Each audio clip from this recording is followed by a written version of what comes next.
सौतेले भाई को एक झूठे मुकदमे में फ्रेम करने के लिए ये पूरी कथा रचित की थी।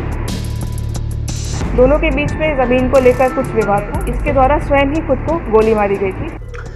उत्तर प्रदेश के बरेली जिले से एक चौंका देने वाला मामला सामने आया है, जिसने न केवल पुलिस को हैरान कर दिया बल्कि पूरे इलाके में सनसनी फैला दी है। जमीन के विवाद में सौतेले भाइयों को फंसाने के लिए एक युवक ने खुद को गोली मार ली और फिर पुलिस को गुमराह करने के लिए एक झूठी कहानी गढ़ ली। हालांकि जब पुलिस ने मामले की गंभीरता से जांच शुरू की तो सच्चाई कुछ और ही निकली।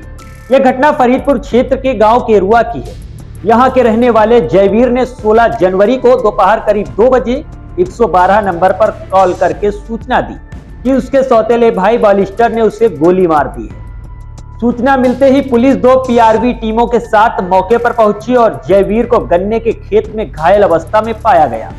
उसके बाएं पैर में गोली लगी थी और पास में एक देसी तमंचा पड़ा हुआ था। शुरुआत में जयवीर ने पुलिस को बताया कि उसके भाई ने उसे गोली मार दी है, लेकिन जब पुलिस ने गांव वालों से पूछताछ की तो मामला कुछ और ही निकला। ग्रामीणों ने बताया कि जयवीर अक्सर गांव से बाहर रहता है और जब भी आता है तो नशे में धुत रहता है। घटना वाले दिन भी वो शराब के नशे में था और अपने भाइयों को गालियां दे रहा था। गांव वालों के अनुसार जयवीर ने पहले ही कहा था कि वो भाइयों को सबक सिखाएगा और किसी झूठे मुकदमे में फंसा देगा। दरअसल फरीदपुर थाने में तैनात दरोगा सतेंद्र कुमार की रिपोर्ट में स्पष्ट हुआ है कि जयवीर ने खुद ही अपने तमंचे से अपनी जांघ में गोली मारी और भाइयों को फंसाने के लिए झूठी कहानी रची। पुलिस ने मौके से तमंचा बरामद कर लिया है और जांच शुरू कर दी है। अब आरोपी जयवीर को उसके घर से गिरफ्तार कर लिया गया है। उसकी हालत फिलहाल ठीक नहीं है, इसलिए पुलिस इलाज भी करवा रही है।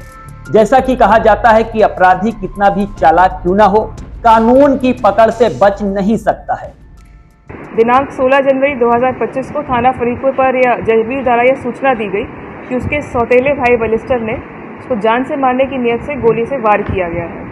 उसी समय थाना फरीदपुर पुलिस मौके पर पहुंची और जयवीर के पास से एक तमंचा बरामद किया था, जिसमें वो क्लेम कर रहा था कि इसी तमंचे से मुझे सौतेले भाई द्वारा मारा गया है। तमाम पूछताछ एवं इंक्वायरी के बाद यह ज्ञात हुआ है कि जयवीर ने अपने सौतेले भाई बालिस्टर को एक झूठे मुकदमे में फ्रेम करने के लिए ये पूरी कथा रचित की थी और इसके द्वारा स्वयं ही खुद को गोली मारी गई थी। तमंचा हमने रिकवर कर लिया है। जयवीर को गिरफ्तार कर लिया गया। इसके विरुद्ध अपराध संख्या 291/25 पंजीकृत कर लिया गया है। जयवीर को माननीय न्यायालय के समक्ष पेश करते हुए जेल भेजा जाएगा और अग्रिम विधिक कार्रवाई सुनिश्चित की जाएगी। क्या वजह थी, क्यों भाई को फंसाना चाह रहा था?